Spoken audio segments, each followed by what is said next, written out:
여러분 안녕하십니까? 6월 둘째 주 세계는 경제는 시작합니다. 이번 주 정말 숨가쁜 한 주였는데요. 먼저 저희가 뽑은 글로벌 톱 뉴스부터 정리합니다. 이번 주 가장 큰 이벤트였죠. 미국 연방준비제도가 기준금리를 7회 연속 유지했습니다. 금리 결정은 예상대로였는데 관심이었던 연준위원들의 금리 전망은 시장을 놀라게 했습니다.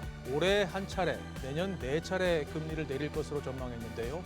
앞서 지난 3월 올해 세 차례 금리 인하 전망에서 대폭 축소됐는데 실제로 제롬 파월 연준 의장은 인플레이션 둔화가 진전되는 모습을 보이고는 있지만 아직 확신이 없다고 평가했습니다. 그런가 하면 주 초반에는 모든 시선이 애플의 세계 개발자 컨퍼런스에 쏠렸죠. 인공지능 전략이 드디어 나왔는데 이 기술적으로 결정적인 한방은 없었다는 평가지만 아이폰 교체 수요를 끌어올릴 것이라는 분석이 나오면서 시장이 환호했습니다. 애플 주가는 발표 당일 하락했다가 다음 날 급등하면서 사상 최고가를 다시 썼고 시가총액도 장중 한때 마이크로소프트를 제치고 다시 1위로 올라섰습니다. 애플 행사가 열리던 날 인공지능 대장주 엔비디아는 10대1 주식 분할 뒤 첫 거래를 시작했습니다. $1,000대에서 $100대로 접근성이 좋아지면서 매수세가 몰렸는데요. 이번 주에도 엔비디아는 안정적인 상승세를 이어갔습니다. 한편 유럽에서는 중국산 전기차가 관세 폭탄을 맞았습니다. 유럽연합이 다음 달부터 중국 전기차에 대해 추가 관세를 결정했는데요. 다음 달부터 최고 48.1%의 관세가 부과됩니다. 앞서 미국이 관세를 100%로 올린 데 이어 유럽에서도 중국 전기차들이 큰 허들을 맞이하게 됐는데 중국 정부는 보복 수단으로 유럽산 유제품과 돼지고기를 대상으로 무역 보호 조사 가능성을 언급했습니다. 마지막으로 일론 머스크 테슬라 CEO는 오랜만에 승리의 기쁨을 만끽했습니다. 이번 주 열린 주총에서 머스크에 대한 성과 보상 재승인 안건이 가결됐는데요. 이로써 현재 주가 가치로 우리 돈 66조 원이 넘는 스톡 옵션이 지급될 수 있게 됐습니다. 머스크가 없으면 테슬라도 없다는 인식 속에 개인 소액주주들이 표를 몰아준 결과인데 앞서 법안의 제동을 주총으로 끌고 온 배팅이 성공을 했습니다. 이상 이번 주 관심을 모았던 주요 뉴스 간단히 정리해봤는데요. 지금부터는 빅 이슈들 자세히 분석해 보겠습니다.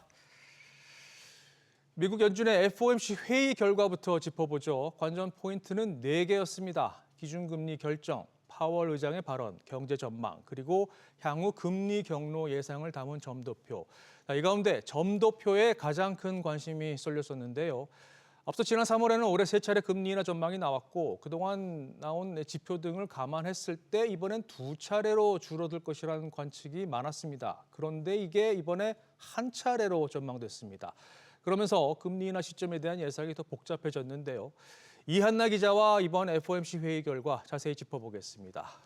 이 기자, 일단 기준금리는 유지가 됐죠? 네, 그렇습니다. 미국의 기준금리가 작년 9월 이후 이번까지 7회 연속 동결됐습니다. 현재와 같은 5.25에서 5.5%로 2001년 이후 최고 수준의 금리가 유지된 건데요.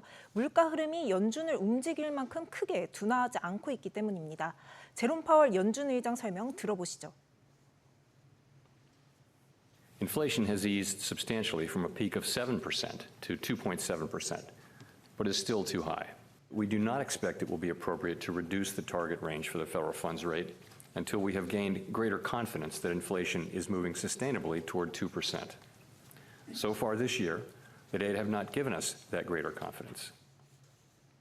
다만 파월 의장은 기대보다 인플레이션이 빨리 둔화하면 대응할 준비가 돼 있다면서 금리 인하 기대감은 살렸습니다. 네, 그러면서도 물가 지표는 상당히 보수적으로 내다봤잖아요. 네, 맞습니다. 연준이 선호하는 지표죠. 이 근원 개인 소비 지출, PCE 물가지수 상승률의 올해 말 전망치를 기존 2.6%에서 2.8%로 올렸습니다. 이미 4월에 근원 PCE 물가지수 상승률이 2.8%를 기록했는데 연말까지 이 수치가 유지될 걸로 본 겁니다. 때문에 기자회견에서 이달 말에 이미 근원 PCE 가격 지수가 2.6%까지 떨어질 것으로 예상되고 있는데 왜 물가 상승률을 높게 계산했는지 이것이 금리 전망에 영향을 미친 것이냐 이런 질문이 나왔는데요. 파월 의장은 지난해 하반기에 물가 상승률이 낮아졌기 때문에 비교 대상 수치가 이미 낮아져 전년 대비 계산으로 높아질 수 있다고 본 계산적 예측이라면서 보수적으로 가정한 것이라고 답했습니다. 네, 그런데 이번에 회의가 열리는 동안에는 뭐 개선된 물가 지표가 나왔습니다. 지난달 소비자 물가, 이건 반영이 안 된 건가요?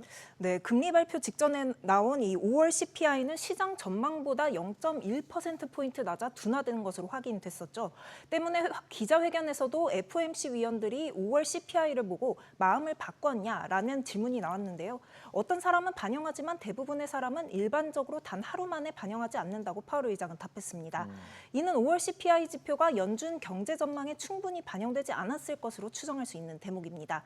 다만 파월 의장은 5월 CPI에 대해 인플레이션이 2% 목표치로 향한다는 확신을 쌓는 데 있어서 오늘 보고서는 진전이 있었다고 본다고 평가했습니다. 네. 그러면서도 이렇게 단 한 번의 데이터로 금리를 인하하지 않는다고 강조하면서 또 한 번 신중한 입장을 나타냈습니다. 네, 뭐 어쨌든 앞서 끈적한 물가 흐름이 있었기 때문에 이번에 금리가 유지될 것이라는 예상은 됐었고, 그래서 관심이 이제 연준 위원들의 점도표에 쏠렸었는데 올해 한 차례 금리 인하 전망이 나왔습니다. 이건 예상을 빗나간 거죠. 네, 맞습니다. 점도표는 FOMC 회의에 참석한 19명의 연준 위원들이 앞으로 기준금리가 어디에 있을지를 각각 점을 찍어 예상한 표를 말하는데요. 익명으로 찍기 때문에 연준 내부 기류를 잘 나타낸다고 볼 수 있습니다. FOMC 회의가 열릴 때마다 나오는 건 아니고요. 3월과 6월, 9월, 12월 회의에서만 발표됩니다. 그러니까 각 분기별 점도표가 만들어지는 셈인데 이때 찍히는 점들의 중간값을 살펴보면 연준의 향후 정책금리 향방을 가늠할 수 있습니다. 이번 회의에서 나온 점도표를 보실까요? 연말 금리 전망치 중간값이 5.1%로 앞선 3월의 4.6%에서 0.5%포인트 뛰었습니다. 지금 이 5.25에서 5.5%고 통상 25bp, 약 0.25%씩 내리니까 5.1%면 올해 말까지 한 차례 인하를 시사했다고 볼 수 있는 겁니다. 내년에는 4차례 인하에 2025년 말 금리는 4.125%까지 떨어질 것으로 내다봤습니다. 네. 어쨌든 시장은 올해 2차례 금리 인하를 예상을 했었습니다. 지금은 어떻습니까? 네, 연내 금리 인하, 1회 금리 인하 점도표가 나온 이후에도 시장은 여전히 연내 2회 인하를 기대하고 있습니다. 5월 CPI가 둔화됐다는 점이 부각되고 파월의 발언도 이전과 크게 다르지 않다고 평가했기 때문입니다. 연준의 금리 정책을 전망하는 시카고 상품거래소 그룹 패드워치는 발표 직후 연내 2회 내릴 확률을 62%로 절반을 웃돌게 봤습니다. 여기 캐피탈 이코노믹스는 예상대로 고용이 둔화되고 디스인플레이션 추세가 재개된다면 여전히 올해 2차례 금리 인하는 가장 유력한 시나리오라고 평가했습니다. 그렇군요. 2차례든 한 차례든 뭐 언제 내릴지가 좀 중요해지고 또 복잡해진 것 같아요. 어떤 전망이 나옵니까? 네, 좀 전에 전해드린 것처럼 파월 의장은 인플레이션이 예상보다 빨리 둔화한다면 언제든 인하에 나서겠다고 말했습니다. 결국 앞으로 나올 경제 지표가 인하 시점을 결정한다는 얘긴데요. 네. 시장은 일단 이번 주 나온 소비자 물가 지수를 비중 있게 보고 있습니다. 리건 캐피털은 예상보다 낮은 CPI로 인해 연준은 이르면 9월부터 금리 인하를 시작할 수 있을 것이라면서 올해 초 인플레이션이 급등한 이후 고무적인 수치가 여러 차례 확인됐다고 말했습니다. 모닝스타는 오늘 뉴스는 7월 인하에 문을 여는 것 같지만 최근 연준의 매파적인 수사를 고려할 때 가능성은 거의 없다고 생각한다며 9월 금리 인하가 시작될 가능성은 이제 압도적으로 유력해졌다고 주장했습니다. 네. 반면 연준의 금리 정책을 전망하는 시카고 상품거래소 그룹 패드워치는 파월의 기자회견 이후 9월 금리 인하 가능성을 약 60%로 오전의 70%에 비해 낮췄고요. 11월까지 인하 단행 가능성은 약 75% 수준으로 평가했습니다. 올해 금리 인하가 한 차례 이루어질 것은 어느 정도 명확해 보이는데 그 시점과 관련해서 한 가지 큰 변수는 11월 미국 대선입니다. 대선 전에 내릴 것이냐, 대선 후에 내릴 것이냐 이것도 관전 포인트인데요. 물론 연준이 완전히 독립된 기관이긴 하지만 정치적 외풍도 거세질 것으로 보입니다. 그렇군요. 일단은 뭐 경제 지표 흐름을 지켜보면서 연준에서 나온 시그널을 또 기다려야 된다는 그런 얘기입니다. 자, 이한나 기자 잘 들었습니다. 계속해서 파월 연준 의장의 발언 직접 들어보고 이에 대한 월가 분석까지 짚어보겠습니다. 고유미 캐스터 전해주시죠. 네, 앞서 이한나 기자가 전해드린 것처럼 파월 의장의 메시지는 전반적으로 매파적이었습니다. 인플레이션이 최근 완화된 건 맞지만 여전히 너무 높다고 평가했는데요. 특히 연초 예상보다 높게 나온 물가 지표를 지적했습니다. 그러면서 인플레이션이 연준의 목표치인 2%를 향해 지속적으로 내려오고 있다는 확신을 아직 얻지 못했다고 밝혔는데요. 긍정적인 지표가 더 많이 필요하다고 강조했습니다. 금리를 섣부르게 인하했다가는 그간의 인플레이션 진전이 무용지물이 될 수 있다고 경고했는데요. 들어보시죠. We've stated that we do not expect it will be appropriate to reduce the target range for the federal funds rate until we have gained greater confidence that inflation is moving sustainably toward 2%. So far this year, the data have not given us that greater confidence. The most recent inflation readings have been more favorable than earlier in the year, however, and there has been modest further progress toward our inflation objective. We'll need to see more good data to bolster our confidence that inflation is moving sustainably toward 2%. We know that reducing policy restraint too soon or too much could result in a reversal of the progress that we've seen on inflation.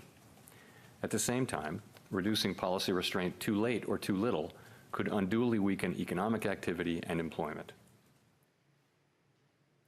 파월 의장은 이처럼 인플레이션이 지속되고 경제가 계속해서 강한 흐름을 나타낼 경우 필요할 때까지 지금의 금리 수준을 유지할 것이라고 말했는데요. 그러면서도 금리 인하 기대감을 살려뒀습니다. 반대로 고용시장이 크게 둔화하거나 인플레이션이 예상보다 빠르게 하락한다면 그에 맞는 조치를 취할 것이라며 두 가지 가능성을 모두 열어뒀습니다. 지표 전체를 보고 회의별로 결정할 것이라고 밝혔는데요. 들어보시죠. If the economy remains solid and inflation persists, we're prepared to maintain the current target range for the federal funds rate as long as appropriate. If the labor market were to weaken unexpectedly, or if inflation were to fall more quickly than anticipated, we're prepared to respond. Policy is well positioned to deal with the risks and uncertainties that we face in pursuing both sides of our dual mandate. We'll continue to make our decisions meeting by meeting, based on the totality of the data and its implications for the outlook and the balance of risks. 월가 전문가들은 이번 FOMC 결과를 어떻게 봤을까요? 글로벌 투자은행 UBS는 연준의 금리 인하 시점 전망을 기존 9월에서 12월로 늦췄습니다. 연준이 점도표상에서 전망한 것과 마찬가지로 연내 금리 인하 횟수가 1회에 그칠 것으로 예상한 건데요. UBS의 수석 미국 이코노미스트는 연준이 미국의 경제 성장이 괜찮은 것을 넘어 매우 좋다고 평가하고 있다며 금리 인하를 서두를 필요성을 못 느끼고 있는 듯하다고 분석했습니다. We have been watching the data slow and think there's a slowdown underway, but we got an FOMC that really just seems to think growth's fine, and not just fine, but great. They seem extremely comfortable with the current stance of policy. They feel like, the labor market is still healthy. I mean, I will agree that is one place where if it does roll over rather quickly, they might respond. But it really looked to us like an FOMC that seems very comfortable waiting and without a lot of urgency to start dialing back restrictiveness. 프랑스 3대 은행 중 하나인 소시에테 제네랄의 미국 금리 전략 책임자도 비슷한 의견을 내놨습니다. 깜짝 하락 전환한 미국의 5월 생산자 물가지수 PPI와 10개월 만에 최고치를 찍은 신규 실업수당 청구 건수를 두고 하나의 지표가 추세를 만들지는 않는다며 신중한 모습을 드러냈는데요. 인플레이션이 여전히 높고 고용시장을 비롯한 미국 경제의 성장세가 꽤 강하다며 연준이 금리 인하를 서두를 필요가 없다고 주장했습니다. One data point doesn't make a trend. We'll be looking to see what happens. What was interesting to me in yesterday's summary of economic projections is the fact that the Fed kept core PCE at 2.8% for this year. So they're expecting about roughly 0.2 increases month over month for the remainder of the year in core PCE. So in that sort of context where inflation is still relatively sticky and the job market is quite strong and growth is in the context of 2 to 2.5%, I don't see any need for the Fed to rush into cut rates. 자, 다음 이슈로 넘어가겠습니다. AI 지각생 애플이 이번 주 열린 세계 개발자 컨퍼런스에서 인공지능 전략을 드디어 공개했습니다. 그런데 이 기다림이 길었던 만큼 기대감도 너무 커졌던 걸까요? 공개 직후 반응은 혁신이 없었다. 결정적인 한 방이 부족했다는 실망감이 담긴 평가가 나왔는데요. 하지만 하루 만에 분위기가 급반전했죠. 아이폰 교체 수요를 폭발시킬 것이라는 분석이 나오면서 애플 주가가 사상 최고가를 찍고 날아올랐습니다. 애플의 인공지능 임선우 캐스터와 자세히 짚어보겠습니다. 자, 애플 주가가 이번 주에 롤러코스터를 탔는데 발표 내용부터 다시 한번 짚어볼까요? 네, 우선 인공지능 AI의 A를 Artificial에서 애플로 바꿔 애플 인텔리전스로 이름을 붙였습니다. 네. 이 애플 자체 인공지능 플랫폼을 강조한 건데요. 외부 연결이 필요 없는 온디바이스 AI와 클라우드를 결합한 하이브리드 형태로 분류할 수 있겠습니다. 구체적인 기능을 들여다보면 스케줄 관리를 비롯해 수많은 이메일을 분류하고 대신 작성해주는 기능을 비롯해서 사용자가 작성한 글을 교정하고 요약해주고 원하는 스타일의 이미지를 생성하는 등 이용자 친화적인 여러 활용 사례들이 소개됐습니다. 또 2007년 아이폰 출시 이후 17년 만에 처음으로 통화 녹음 기능도 제공하기로 했고요. 인공지능 비서 시리도 더 똑똑해졌습니다. 생성형 AI 기술이 접목돼 더 자연스러운 대화가 가능해졌고 다양한 앱을 넘나들면서 사용자를 이해하고 필요한 작업을 수행할 수 있게 됐고요. 오픈 AI와의 파트너십을 통해 챗GPT 기능도 활용할 수 있게 됐습니다. 네, 근데 발표 직후 나온 평가는 뭐 예상 범주를 벗어나지 못했다 이런 거였잖아요. 네, 혁신의 아이콘이라는 타이틀을 반납해야 하는 것 아니냐 하는 아쉬운 평가와 함께 발표 당일 애플 주가는 하락했는데요. 네. 당초 애플의 생성형 AI 개발 서비스나 이와 관련한 계획을 기대했던 투자자들은 적잖이 실망감을 드러냈고 기존 스마트 기능을 단순히 업그레이드하는 수준에 머물렀다는 지적이 많았습니다. 시장이 예상치 못한 고 스티브 잡스가 늘 행사 마지막 순간 One More Thing이라는 멘트와 함께 묵직한 한 방을 터뜨려줬었는데 이번 공개된 기능들은 그 원모가 없었다는 거죠. 이 AI가 그림을 그려주거나 문장 작성을 돕고 사용자 언어를 이해해 검색을 해주는 건 이미 시장이 익숙한 기능인데요. 실제로 AI 스마트폰을 먼저 출시한 삼성전자는 새로울 것이 없었다며 AI 세계에 온 것을 환영한다라고 견제구를 날리기도 했습니다. 네, 그런데 바로 다음 날 애플 주가가 급반등을 했습니다. 하루 만에 뭐가 달라진 건가요? 네, 기술적인 면에서 뭔가 달라진 건 크게 없었습니다. 아. 이 AI 도입 경쟁에서 뒤처진 애플로서는 경쟁사들과 유사한 기능을 선보일 수밖에 없었는데 이 유사한 기능이 애플 제품과 결합했을 때 기대감이 급부상한 거죠. 결국 돌고 돌아 아이폰인데요. 새로운 AI 기능들을 올 여름부터 현재 가장 최신 버전인 아이폰 15 프로 이상부터 사용할 수 있고 본격적으로 올 하반기 출시될 예정인 아이폰 16에 적용되기 때문에 제품 교체 수요가 급증할 것이란 해석입니다. 결과적으로 아이폰 슈퍼사이클이 다시 올 것이란 기대감이 커진 겁니다. 덕분에 행사 첫날 미끄러졌던 주가는 바로 다음 날 7% 넘게 급등하면서 $200를 처음으로 돌파했고요. 이 상승세를 이어가면서 마이크로소프트를 제치고 시총 1위를 탈환하는 데도 성공했습니다. 그렇군요. 그렇게 정리하자면 애플의 인공지능은 뭐 새로울 것이 없지만 아이폰 판매는 엄청난 도움이 될 거다 이렇게 얘기를 할 수 있겠네요. 그래도 뭔가 다른 게 있으니까 이런 분석이 나오는 거 아닙니까? 맞습니다. 여기서 애플의 강점이 드러나는데요. 이번 WWDC에서 애플이 특히 강조했던 건 개인정보 보안 관련 내용입니다. 그런데 여기에 진짜 메시지가 담겨 있습니다. 아시다시피 챗GPT와 같은 생성형 AI는 대부분 클라우드 서버를 기반으로 작동하죠. 이게 취약점이 될 수도 있는데 내 개인정보가 어디에 있는지도 모르면서 왜 보관되는 문제가 발생합니다. 애플은 이 부분을 공략하고 나선 건데요. 좀 전에 애플 인텔리전스는 외부 연결이 필요 없는 온디바이스 AI와 클라우드를 결합한 하이브리드 형태라고 설명드렸는데 이용자의 요청을 인터넷 연결 없이 온디바이스, 그러니까 기기 내에서 개인정보 유출 걱정 없이 처리가 가능하다는 얘기입니다. 또 그 이상의 데이터가 필요해 클라우드로 넘어가는 경우에도 이 부분이 핵심입니다. 자체 구축한 데이터 센터를 통해서 정보를 관리하는데요. 프라이빗 클라우드 컴퓨터라고 소개가 됐는데 애플이 직접 설계한 반도체가 사용됩니다. 네, 애플이 뭐 그동안에 계속해서 강조해오던 이 보안이 키워드인 것 같은데 그런데 지금 방금 말씀해 주신 그 자체 개발한 반도체가 그만큼 성능이 뒷받침됩니까? 네, 애플이 이 부분을 특히 강조했습니다. 온디바이스 AI와 클라우드 AI 모두 직접 만든 칩을 이용해 확장해 나가겠다는 계획과 개발자들이 다양한 AI 모델들을 개발할 수 있도록 준비한 개발 플랫폼까지 앞으로 엔비디아와 오픈 AI에 의존하지 않겠다는 강력한 의지를 드러낸 겁니다. 네. 이게 굉장히 큰 의미가 있는 게 인공지능 추론 분야에서 엔비디아와의 종속 관계를 벗어나겠다는 일종의 선언이라고 볼 수 있겠습니다. 이 같은 분위기는 행사장의 모습을 드러낸 오픈 AI의 샘 올트먼 CEO를 통해서도 엿볼 수 있었는데요. 올트먼 CEO는 앞서 마이크로소프트 등 이 파트너사 행사에서 직접 무대에 올라 존재감을 드러내왔는데 이번 행사에서는 객석에 앉아 있기만 했습니다. 네. 실제로 챗GPT에 대한 언급 자체도 많지 않았고요. 이 금전적인 대가도 지불하지 않은 것으로 알려졌습니다. 애플이 주도권을 쥐고 간다. 아주 일부분만 챗GPT와 함께 하겠다는 뉘앙스가 느껴지는 대목입니다. 네, 과거에 인텔 반도체를 받아 쓰다가 직접 M 시리즈를 탄생시킨 그 모습이 지금 떠오르는데 인공지능 부문에서도 홀로서기를 준비하고 있다 이런 얘기인 것 같은데요. 네. 이 월가에서는 이에 대해서 어떤 분석이 지금 나옵니까? 네, 일제히 엄지를 치켜 세우고 있습니다. 특히 인공지능이 본격적으로 도입되면 차세대 아이폰 수요가 폭발해 다시 한번 슈퍼사이클이 올 것으로 기대하고 있는데요. 모건 스탠리는 애플의 AI 기능이 이른바 소비자 디지털 에이전트로서 차별화된 역할을 할 것이라고 평가하면서 아이폰 교체 주기를 단축시킬 것으로 전망했습니다. 뱅크 오브 아메리카 역시 긍정적인 평가와 함께 AI가 아이폰 슈퍼사이클을 시작하는 데 크게 기여할 수 있다고 봤는데요.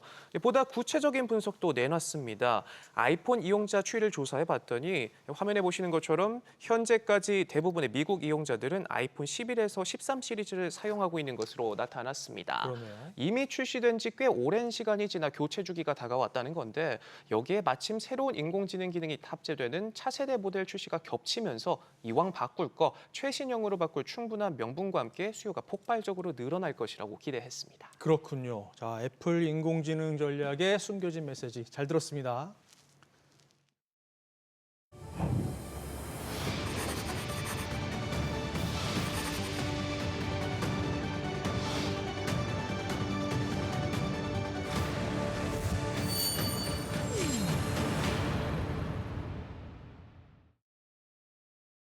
자, 마지막으로 다음 주 꼭 챙겨봐야 할 주요 경제 일정 확인하시죠. 먼저 17일 월요일입니다. 중국 국가통계국이 각종 지표를 한꺼번에 발표합니다. 특히 주목해서 봐야 하는 지표는 지난달 고정자산 투자와 산업 생산인데요. 앞서 중국 당국은 올해 들어 4월까지 누적 고정자산 투자가 전년 대비 4.2% 늘었다고 발표했는데 예상치였던 4.6%를 밑도는 수준이었습니다. 특히 부동산 개발 투자가 8.9%나 하락해서 부동산 경기 침체가 지속되고 있는 것이 확인됐습니다. 따라서 이번에도 부동산 관련 수치가 관건입니다. 산업 생산은 4월에 깜짝 증가했는데요. 6.7% 늘면서 3월 4.5%에서 증가폭을 키웠죠. 이 밖에 지난달 소매 판매 수치도 나오니까 함께 체크하시기 바랍니다. 미국에서는 이번 달 뉴욕 엠파이어 스테이트 제조업 지수가 나옵니다. 미국 전체 제조업 경기가 2달 연속 위축 국면을 벗어나지 못한 상황에서 뉴욕을 중심으로 한 동부 지역의 업황을 읽을 수 있으니까 체크하시고요. 참고로 지난달까지는 6개월 연속 둔화세가 이어졌습니다. 그리고 여기에 표시는 안 돼 있지만 이날 패트릭 하커 필라델피아 연은 총재를 시작으로 이번 주 연준 위원들의 연설이 줄줄이 예정돼 있습니다. FOMC 회의 결과와 관련해서 연준 내부 기류를 알 수 있으니까 계속 팔로우 하셔야겠습니다. 자, 화요일 일정 보실까요? 미국 경제의 3분의 2를 차지하는 소비 관련 지표가 발표됩니다. 지난달 소매 판매인데요. 중요하죠. 4월엔 소폭 상승 예상과 달리 3월과 같은 수준으로 나와서 소비 침체 우려를 키웠습니다. 유럽에서는 지난달 소비자 물가지수 CPI 확정치가 나옵니다. 앞서 나온 예비치는 전년 대비 2.6% 상승한 것으로 집계되면서 지난주 유럽중앙은행의 기준금리 인하에 결정적인 역할을 했습니다. 화요일엔 또 중국에서 대형 쇼핑 이벤트가 열리는데요. 이른바 6.18 축제인데 상반기 최대 할인 행사입니다. 최근 중국 소비가 살아나지 않아서 발목을 잡고 있는데 도움이 될지 주목됩니다. 계속해서 수요일 일정입니다. 일본의 지난달 무역 수지가 나옵니다. 앞서 4월엔 수출과 수입 모두 4월 기준 역대 최고치를 기록했는데 엔저 영향 때문에 특히 원유 수입액이 상승하면서 2달 만에 적자로 전환했습니다. 흐름 확인하시고요. 미국에서는 전미주택건설협회가 발표하는 이번 달 주택시장 지수가 나옵니다. 올해 들어 미국 집값은 고금리와 공급 부족에 계속 오르면서 과열 양상을 보였는데요. 이 흐름이 이번 달 들어서 꺾일 조짐을 보이기 시작했습니다. 지금은 재고가 늘고 집을 사려는 사람들의 구매력이 떨어지고 있다는 분석이 나오는데 실제로 냉각되고 있는지 이 수치를 통해서 확인하시고요.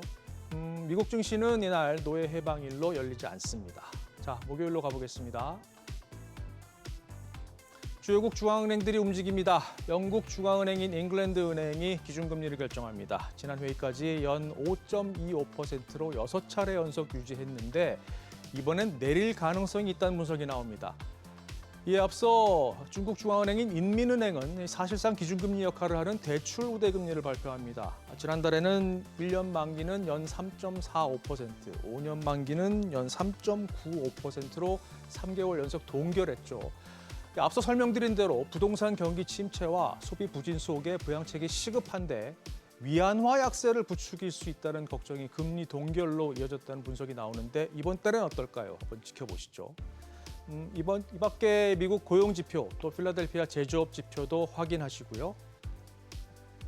목요일 마지막 일정입니다. S&P 글로벌이 발표하는 미국의 이번 달 종합 구매 관리자 지수 PMI가 나옵니다. 이번에 나오는 거는 예비치인데요. 전달엔 54.5를 기록하면서 2022년 4월 이후 2년여 만에 가장 높은 수준을 나타냈습니다. 그리고 이 밖에 미국 부동산 중개인협회가 발표하는 5월 기존주택 판매도 체크해야 하는데 참고로 4월엔 증가했을 것이란 예상을 깨고 전월 대비 2% 가까이 감소했습니다. 시장은 이번 달에도 감소세가 이어졌을 것으로 보고 있습니다. 그런가 하면 미국 컨퍼런스 보드의 경기 선행 지수도 중요하죠. 그리고 국내에선 지난달 생산자 물가 지수가 나옵니다. 이번에도 오르면 6개월 연속 상승이 되는데요. 시차를 두고 소비자 물가에 반영되는 만큼 안정됐으면 하는 바람입니다. 자, 지금까지 다음 주 주요 경제 일정 짚어봤습니다.